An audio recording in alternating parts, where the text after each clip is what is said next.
Bonjour, bonsoir, dear friends. Guess who I'm with? One of the most famous, charismatic, charming, sexy, and tattooed chef in the history. Totally bicultural, Japan and the United States became very recently 3-star Michelin. This is a very big deal. Top 50 in the world of the finest places and destination on the planet. Wine Spectator Grand Award, of course, written so many books, and is game-changing the idea of cooking, flavor, spice, and really bringing cultures together, which is so exciting. Dear friends, we are with Kyle Connaughton. You've obviously recognized him. We are at Single Thread in the beautiful town of Hillsburg. We are upstairs. The kitchen is roaring. It's fully booked. And we are together for a great time. So are we ready? Kyle? We're ready. Great to see you. Look at this. Great to have you. I'm going to go gentle. Do you want to push it? I think it's better pushed by you. Here we go. It's coming at you. God! There we go. This, I'm going to say this is a 3-star Michelin opening. Yes. That was So good. how There's does a it lot of power behind that.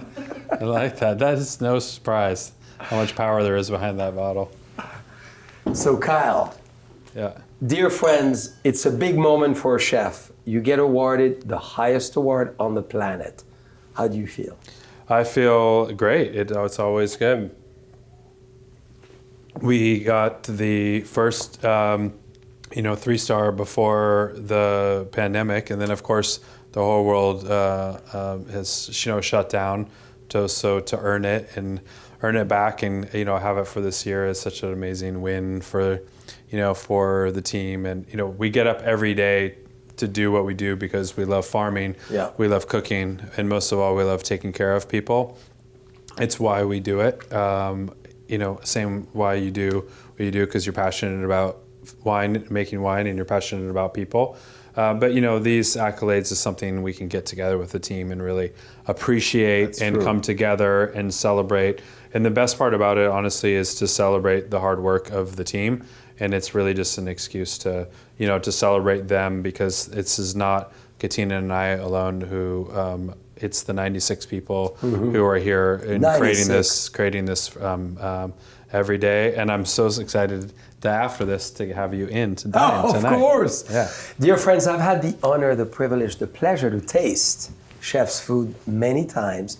Before he opened, which was really a lot of fun to see this bicultural approach to food, or tricultural, I should say, because Franco-Japanese-American in many ways, as well as at the house for auctions and fires, and we've done a lot of things together. We've done a lot together, yeah. I want to go back on 3-star because that's a big deal. Let's not minimize the discussion. You start with 1, you opened 5 years ago. Well, we went right to 2. Right to 2. Yeah. And then to 3. It's very unusual to go so fast. Yeah. It actually, we got the 3rd star just under being open for 2 years. How does it feel for you, who conceived with Katina, his beautiful wife, the menus, the kitchen, the farm, and you'll tell us all about this. How does it feel, though, to finally arrive at 3 stars? Because I appreciate you recognize the team, but tell us more about all of that, though. Yeah, I think it's a drive that we have. I had worked my career in many 3-star kitchens in Japan and in Europe and, all over the world. And really, it's I say it's like training for the Olympics every day. The thing about something in the Olympics, right? You train and you get on that podium and you get that award. But what's sort of different about this is that it never ends, right? Every year you have to go back, to the podium. So every day is a part of it. So you're working, for that every day. So I had a whole career of that, 20 plus years working at 3 Michelin star restaurants, and you really understand what that takes, and it's a crazy thing to be on every day, because every day you're striving so hard and you're working so hard. And then when we opened this restaurant, we had these big aspirations of bringing this to Healdsburg, and we wanted to bring this to this community, but we wanted to do it our way. We wanted to do it the way that spoke to us, the hospitality. We wanted to run this less like a restaurant and more like you were coming to a dinner party in our home. And through my wife's farming, she runs our 24-acre farm, as you know. That's what leads everything we do here. We're led by the farm, just like you are, led by what happens, in the field. So are we, and that drive. So it means so much more to just earn it for the cuisine of the chef. It is a lifelong dream. My wife and I have been together since we were 15 and 16 years old. So that's pretty amazing. This has been a dream, since we were kids.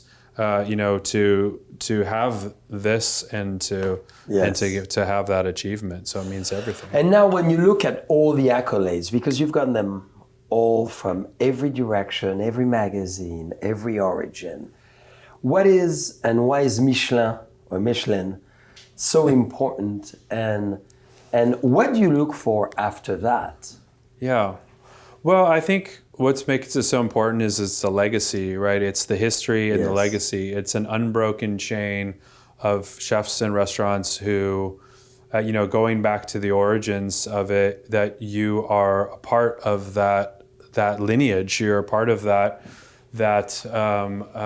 legacy, and then you are making your own, mark for the future and for future chefs who will also gain that accolade. So you have a role and responsibility in that. You're paying homage to that which came before you. You're making your own mark, and you are setting up for the future. And we have a motto here, a mantra really, which is that we are here to prepare and to train the next generation of thoughtful leaders for industry. So we are trying to put out our young people thinking about today and tomorrow and the future, and how they can be leaders and how they can achieve this as well. So there's an incredible amount of responsibility that comes with being a part of that legacy, and there's a lot of pride that comes to being part of that too. Absolutely, and that leadership that you instill in them, that you really distill within their soul. How do you do this? Because the kitchen is an enormous organization. As we all know, it's a military operation in many ways. It's called the brigade for no other reason that it is as structured as that. So how do you succeed at every layers to do this?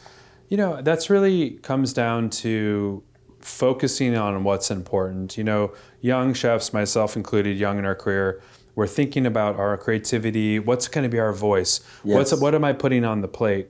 And you really need to sort of zoom out from that and really realize the importance of everything that's around that, the community that surrounds a restaurant, of your suppliers, of your artisans, of your craftspeople, our farm and our agricultural practices. So following the seasons, healthy soil, regenerative agriculture, letting that drive everything that we do, and hospitality, taking care of the guests.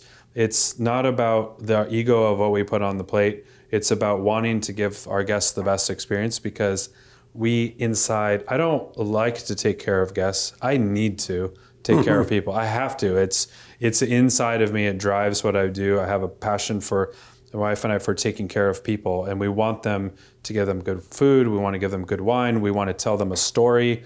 We're telling the story about today. This is today. This is our farm, what's happening here in Sonoma County, through the ingredients, through the floral, through everything you experience. You are in this moment, and we are creating and curating this moment, for you. And that is really and truly the drive. Mm-hmm.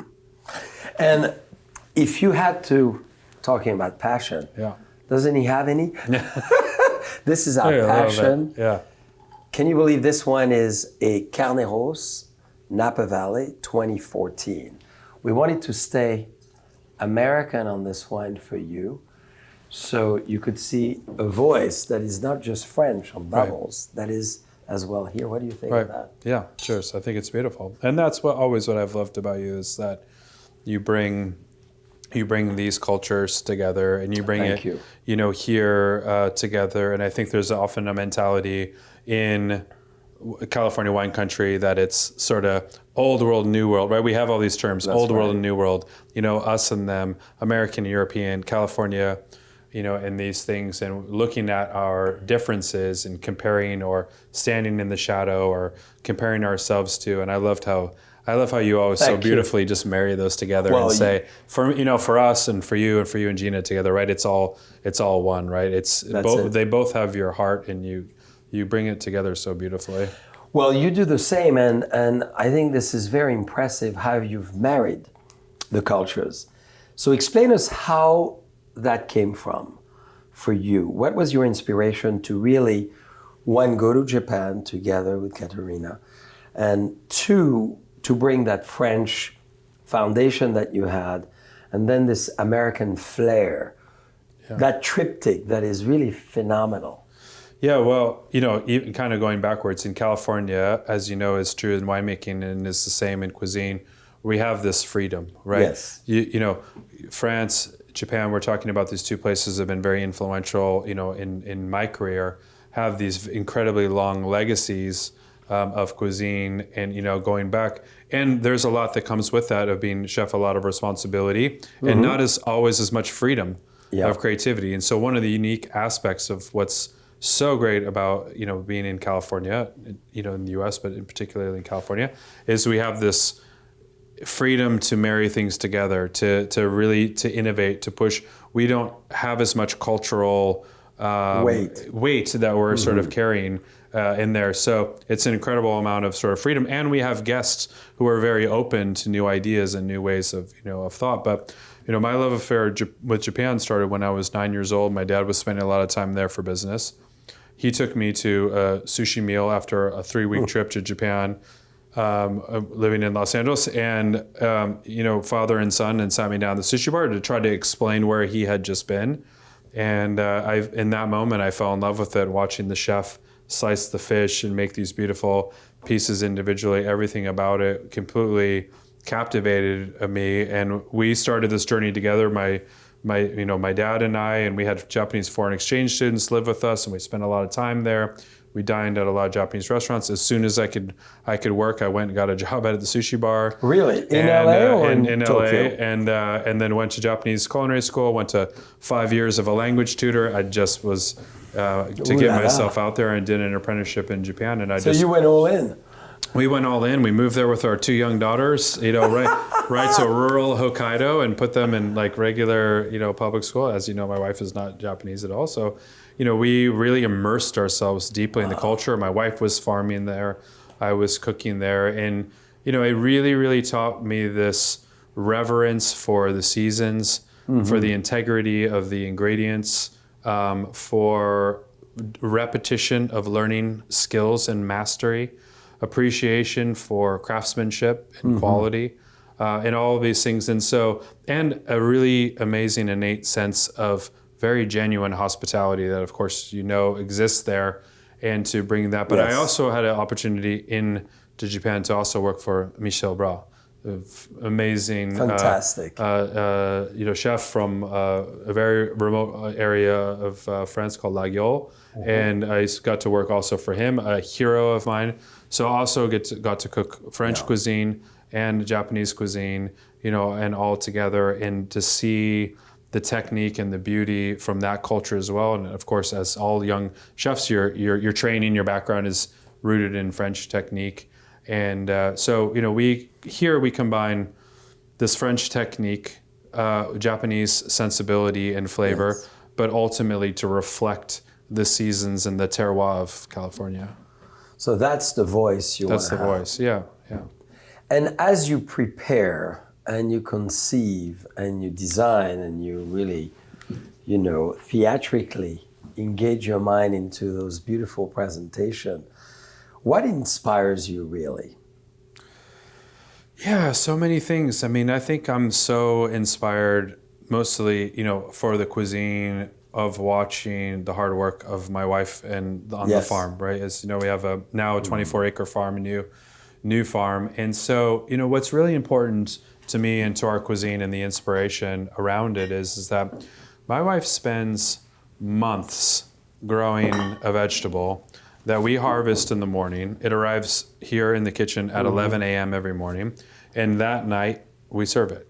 So the amount of time that I have that ingredient, my team has that ingredient, is so short compared to the weeks and months that she's been working on it. Amazing. So I have this incredible responsibility to showcase the hard work of the farmer, because here I am in the last moments of that vegetable, right, in the dining room and getting, with the team and getting the glory while she's out there, shoveling and weeding and digging. And as you know, farming is very, very, difficult. And what happens, for you in the vineyard is reflected in the bottle, and what happens for us in the farm is reflected on the plate.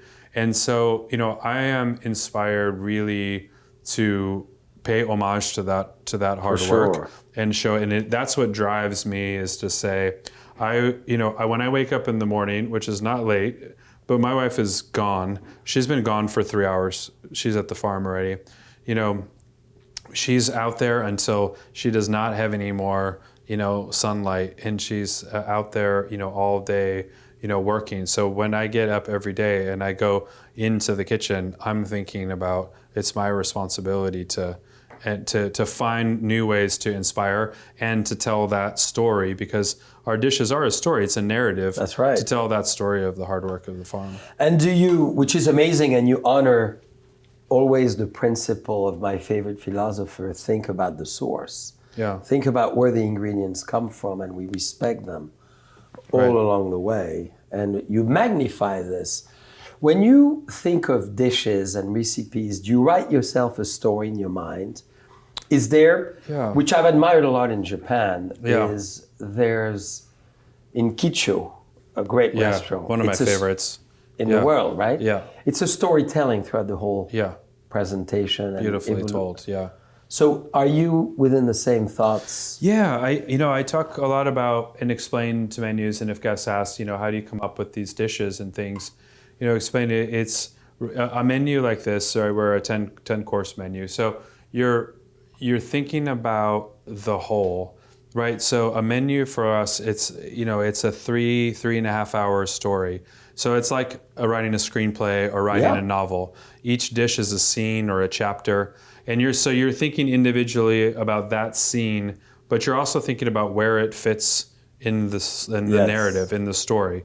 And so you have contrast or complementary. You can have, a dish that's very, very austere, a lot of acidity, very clean, followed by something that has a lot of luxurious richness to it. And it's the juxtaposition between those two that accentuate each other. Yes. So you like these scenes to be next to each other because it's these peaks and valleys, that create the sensory experience, that at the end you understand the sort of whole of the story. And you want that story to be more than the sum of its parts. So the individual things are great. And as a whole, together, you get to the end of that story and you think back on it and think that was, fantastic, right? So that's the hallmark of a great novel, of a great film, of a great symphony is, and I think of a great menu is to think about the individual things and of course the details of that, but to really zoom out and think about the narrative as a whole. As I reflect on this, you mentioned you're a man of all seasons, and every seasons as well influence what you prepare. Yeah. So you change the menu not only every season or more, or how often do you actually? There is some change every day. So every day. Incremental changes every day. Incremental, and that's what's the important thing is we are iterating incrementally. So we'll have a dish that may be on for a few weeks and then off. And then other things, small changes. We have lots of small things at the beginning. That's could be the ideation. 3 flavors that we develop turns into a dish. There's some small spark, and that leads to something, like it'd be like someone writing, they write a little bar of music, and it's like they kind of do a little tune and then start to say, I like that. We got something here. And then we build a whole, song, maybe a whole sort of symphony or, around that's the same thing. We have these little things like playing jazz, little things that we do.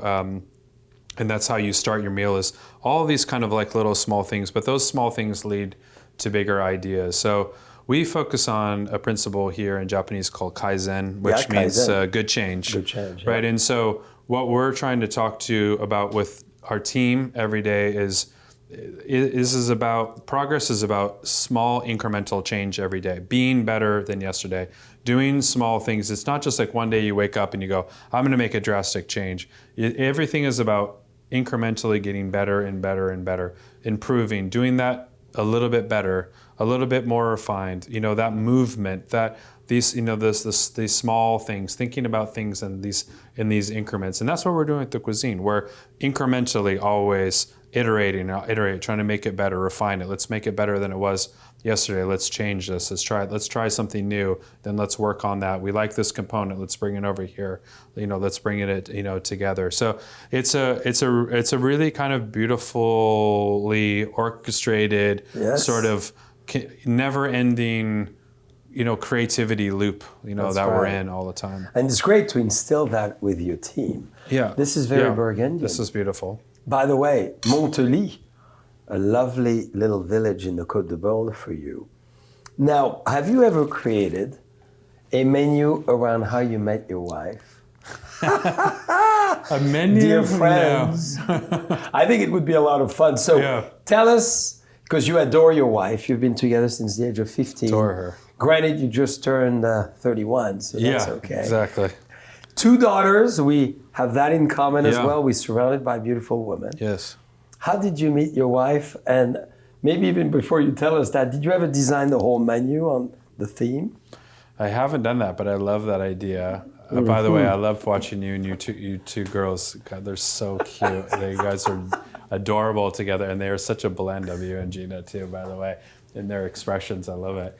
My wife and I met when we were 15, and at what kind of show? We had a little tiny punk rock show outside of Los Angeles, and we had some mutual friends. We lived on completely opposite ends of Los Angeles from each other, and we met that night. And she was so adorable with her knee-high black and white striped socks, and I thought she was just the most beautiful thing I'd ever seen. And my high school was actually closing, and everyone at that high school had to choose what new school they were going to go to.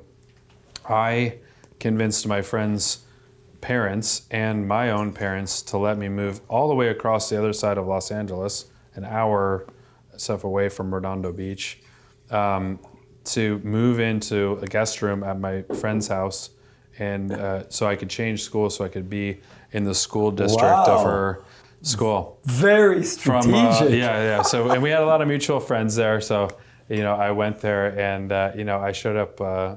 I don't know, 6 or 8 weeks after that first meeting, and we have been together every day since that. That's since amazing. That moment. Yeah. Well, you have another thing in common. I mean, she's tall and gorgeous and beautiful and athletic. She works the garden as well. But you have another passion in common, those beautiful decorations. Did it start in Japan, or did it start? No, it started... So, dear friends, what I mean is we're going to have to zoom in, because we're not going to try to get Kyle naked. But from what I understand, his almost whole body is tattooed. Top to bottom. Correct? Yeah. Top to bottom. So do you want to show us one and tell us how you got started? Oh, sorry, I'm going to... This is going to... Maybe it's... This gives you more of the... Ooh la la! Scope. Yeah. Woo! Woo!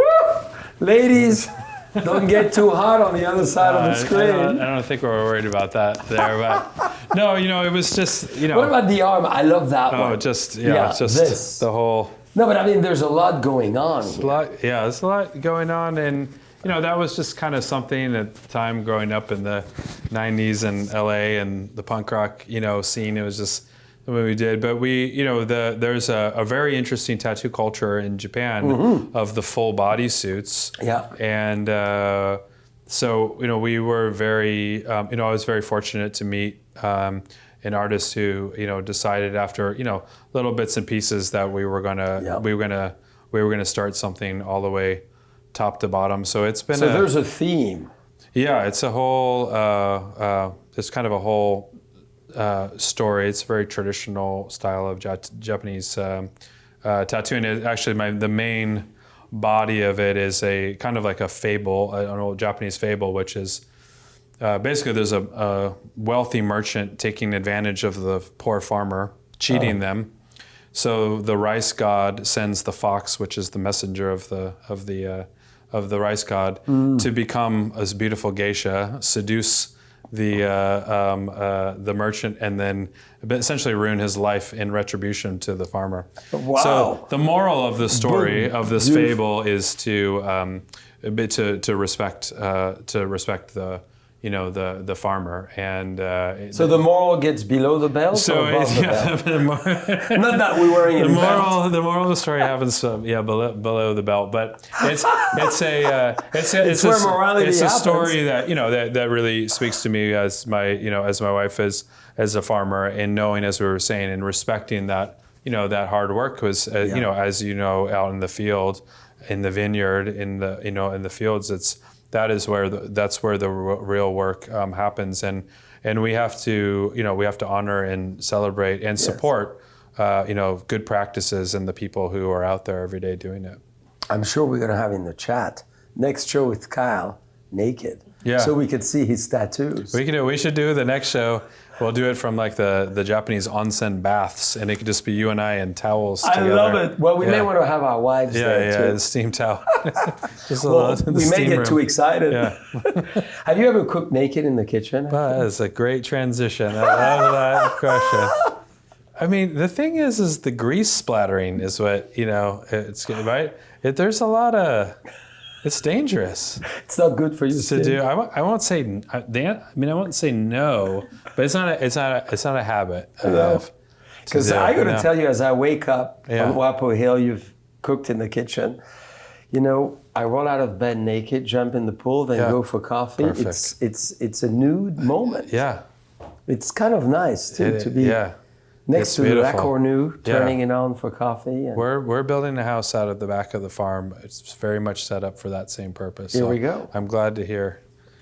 Now, tell us, so you know where we're going to go. It's going to be a nude camp. Yeah. Now, tell us about the importance, as you have in a way, but the farm, and how essential it is to single thread, and how you've built this entire model on the ingredients. Because, dear friends, let's never forget, we are what you eat, or you are what you eat. And it's so essential. And Kyle, with his beautiful wife, K-Square as I call them, have been very focused on this. So maybe you want to further elaborate on that. I mean, the farm for us, we started first with a 5-acre farm, and then we recently purchased, last year we purchased 24 acres out on the Dry Creek Valley. Congratulations. And thank you. And our good mutual friend, Bill and I and Katina have really partnered in that. That's great. And to bring biodiversity, or not that it definitely, there's great biodiversity out there, but to bring more biodiversity to the Dry Creek Valley. And, we have, vineyards all around us. So we're really very proud to farm, organically, there in the middle of that and really think about the sort of overall health of the region, but it's very important for us because we are able to control the quality of everything we grow, and we have the opportunity to give back, to the soil and focus on regenerative agriculture. What we're building out there really is a full permaculture center, and this is our kind of the Earth's lifeline. Really, is this type of biodiversity. So we are both benefiting from receiving the product and giving in this same very cyclical way. So.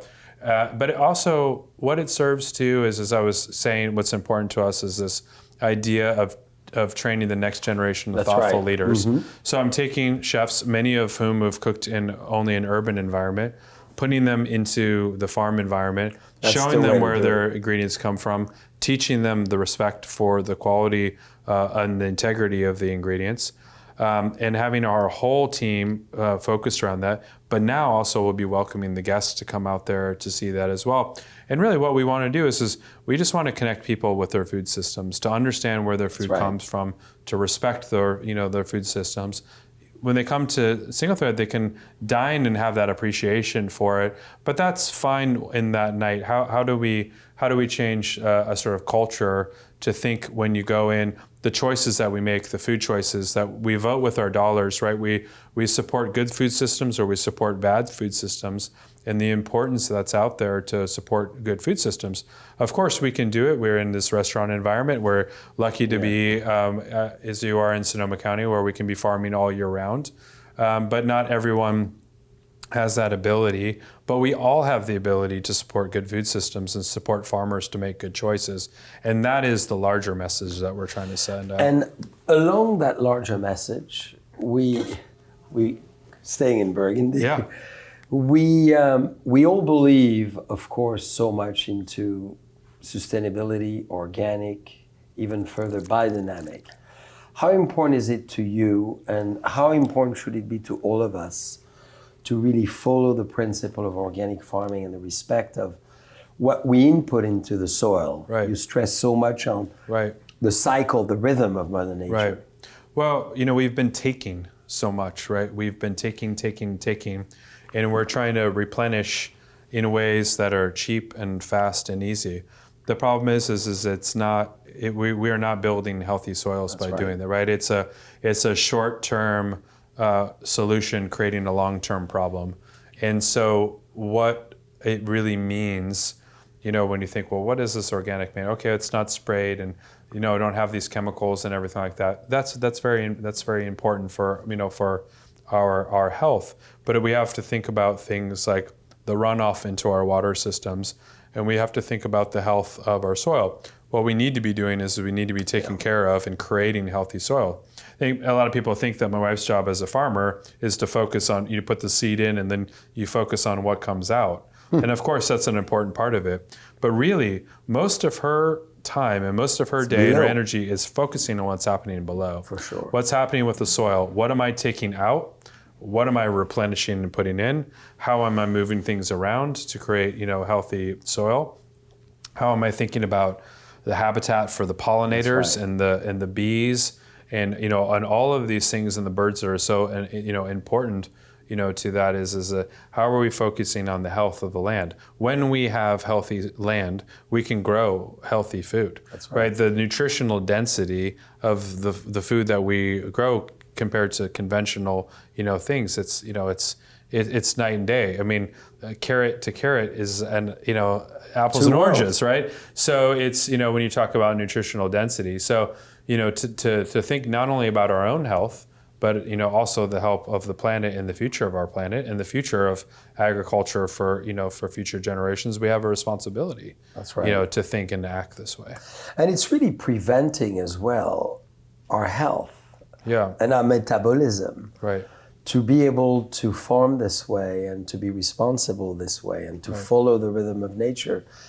I'm hopeful that all of us in many ways will help to change from wine, which we do a lot organically this is the case, to really having everyone around the world focus on organics and organic produce. Right.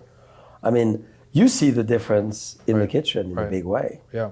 And I think people are understandably, ourselves included, confused about the terms organic because there's been so many different certifications and different, sort of things. And, now we have this term greenwashing, is like, well, what is organic? What is sustainable? What does that even mean?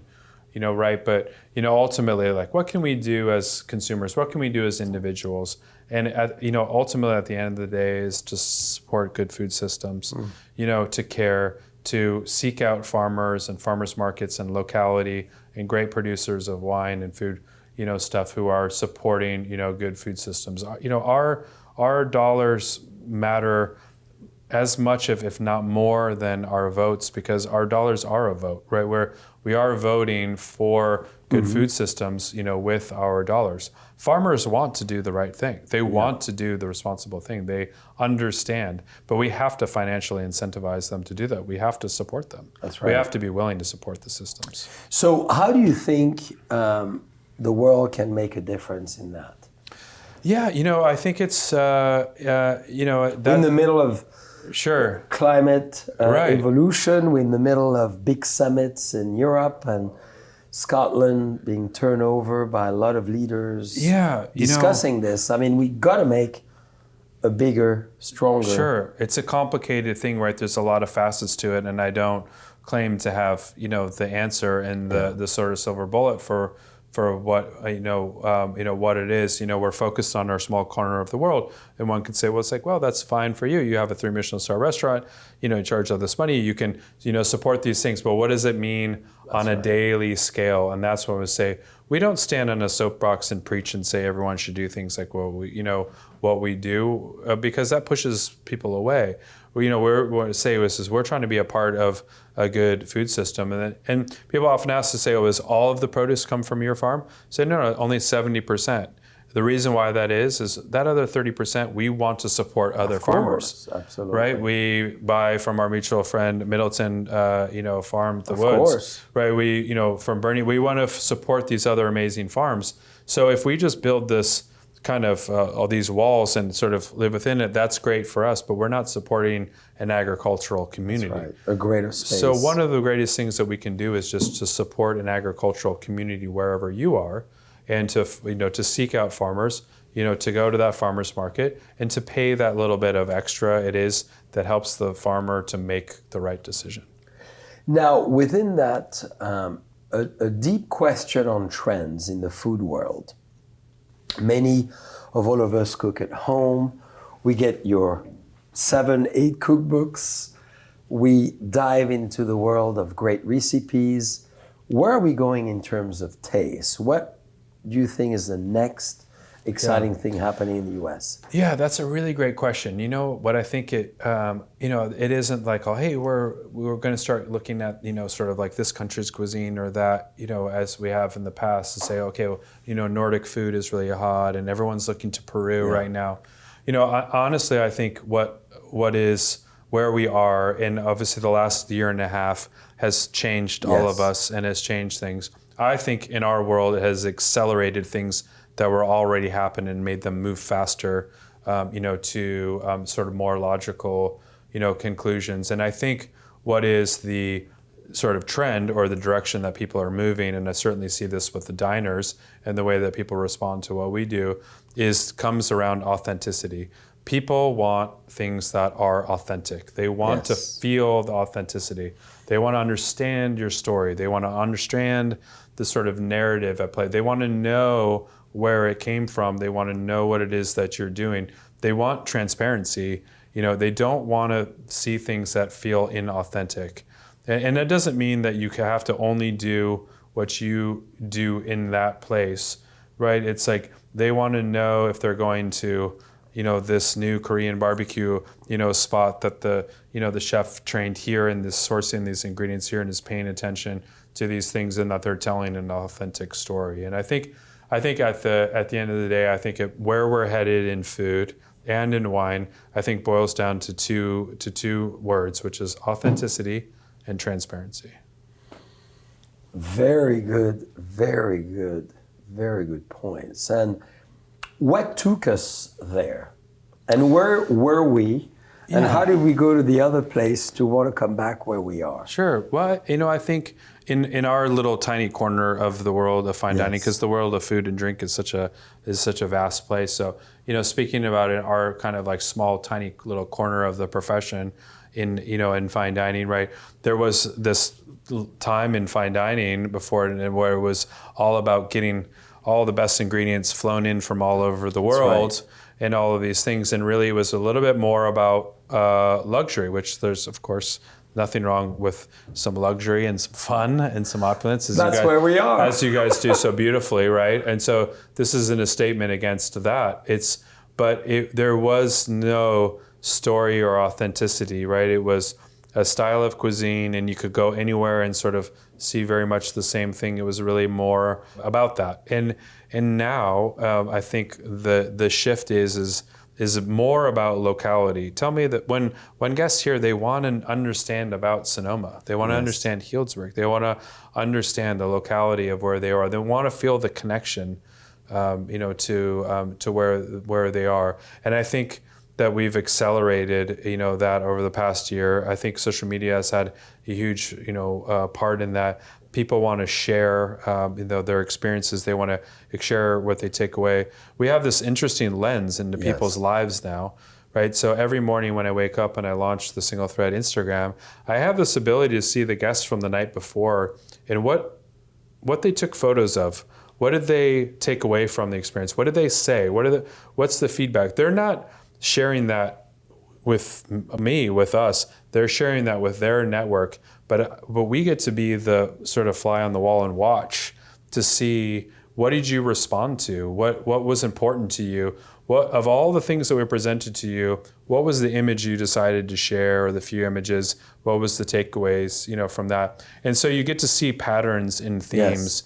And so you get to see what people connect with. And over again, I see our guests have that connection with the locality and the being present in the moment, and that authenticity around, what it is, that we're doing, and that they feel that they connected and bonded, with us. And so, that's kind of how my marker as to how, if we're doing it right or we're, doing it wrong, and where we're going is that people want to go and they want to have these experiences, and they want to fully immerse themselves in those experiences. Fabulously said. Yes. Now, what is the favorite comments you like to hear in that morning when you read an Instagram? Yeah. What is the dream that you have as you create all night, the night before, as we're going to experience tonight, and you get up in the morning and you see the comment that you adore? Yeah, I think it's when guests have the best is when there is an emotional response to a connection that they made with the team, that they were celebrating something, that they were there, and they're expressing that we took an experience which was already elevated and somehow personalized it for them, that elevated it that much more. I think it is that personal touch and care, to that, and I think it's when they really recognize the team and the connection. And when, in particular, when they talk about attention to detail, in things, those are the things that I think make me the most proud. I love that people love the food and they think a dish tasted great or something, like that. As a chef, of course, that makes me feel good. But really, as I said before, I enjoy being a chef and I enjoy cooking food and putting delicious food onto a plate, but I enjoy so much more the act of taking care of people. That's right. And so when people feel taken care of and they feel, that warmth, and they get what they do, and they use things to say like, I didn't feel like I was in a 3 Michelin star restaurant. I felt like I was in someone's home having a dinner party. That for me is like the ultimate compliment. So thanks for asking me that question too. No one's ever asked me that. Well, appreciate that. Now, what is exciting as well is to think about what's next. So 3-star Michelin, major deal, Wine Spectator, Grand Award, the highest level you can ever get. A ton of recognition around the planet. So what's the next dream? Yeah, well, this year we're opening a really, really fun project with Ken Folk here in town called Little Saint, which is where, reopening what was the Shed building, which we adored and we miss so much. And sure. We've got this, beautiful new space. And so Ken and Katina and I have partnered and with a really, really amazing local family, the Ubbins family, who are so incredibly generous and thoughtful and care so much, not only about the community, but the planet and so many things. We've come together and we've taken over that space. We're opening Little Saint early 2022. And it's really an offshoot of Ken Folk's St. Joseph Center, for the art studies done down, sure. the foundation down in there, and that's why we're Little Saint. So this is, if you're not familiar, Ken Folk purchased this beautiful old church that had been abandoned for 20, 30 years down in San Francisco, completely rehabilitated it, turned it into a charity foundation to support the arts, young, emerging artists, designers, graphic designers, artists, visual artists, musicians, chefs, all kinds of talented people through this foundation. And so the shed building was purchased, donated to the foundation. Ken and Katina, we came together. That's wonderful. He's doing all of the design and the arts programming and the music and conversation, and we're doing all of the food and the beverage and the wine store and the cafe and the restaurant, and it's all completely plant-based. So everything is coming in there. It's all vegetables, and it's coming from our farm and also our new farm, the other new farm, the Little Saint farm, specifically for that project. So sharing in a much more casual way with our local community and our visitors community, again, this agricultural here in this community, along with art and music and design and speakers and visiting chefs and in all these kinds of ways. So that we're really, really excited about that. And everything goes back to the foundation. I love so it. Everything completely goes back to the foundation. And it's really, really going to be something very special for this community. This is a big deal. And when is the plan of opening? Well, we're having, as everyone is, some supply chain issues on construction materials. So we were hoping to be open, here towards the end of 2021. But it looks like we'll be probably February, maybe March, early 2022. We're months away. That's we're great. Months away, so. Well, we're going to wish you not only good luck, but we'll be there. Yeah. And this is very exciting because, dear friends, if you haven't been to Hillsburg, Single Thread is the place to go. But now you have another one as well. And there's a lot of things happening. It's a very, very special place here in Hillsburg. We have a lot of friends. If you have not been, please come and visit this amazing town. Yeah. And we have a little Oakville grocery for lunch if you want to go as well, which is adjacent to Single Thread. Do you know the reason that why we chose Hillsburg? Have I told you the story? Because it revolves around Oakville Grocery. Did you know this? Yeah, so when my wife and I got married, the reason why we ended up in Healdsburg, you didn't ask me the question why Healdsburg, so I'm going to answer the question that you did not ask. But since you brought up Oakville Grocery, so when my wife and I were 23 and we were living in Los Angeles, I was working pastry at the dining room at the Ritz-Carlton. My wife picked me up at the end of my shift. It was like almost 1 a.m. We drove overnight to Mendocino. We got married on the end of the Headlands cliffs out in Mendocino, out in the ocean, just the two of us. And we built our whole trip around going to have dinner the next night at Chez Panisse. It was like a pilgrimage for us because I had worked for a lot of chefs who had come from Chez Panisse. And so, this is before internet and cell phones or anything. So we had no way to look up where to go. The next day we're driving from Mendocino to Berkeley. We're coming down the 101, decided here's a place we'll pull off in a town and we'll find some place to have lunch. We came to the plaza, came to Oakville Grocery, had lunch, brought it into the plaza, and that is where we said, this town is amazing, and fell in love with Healdsburg. Well, we're great matchmakers. That led to us.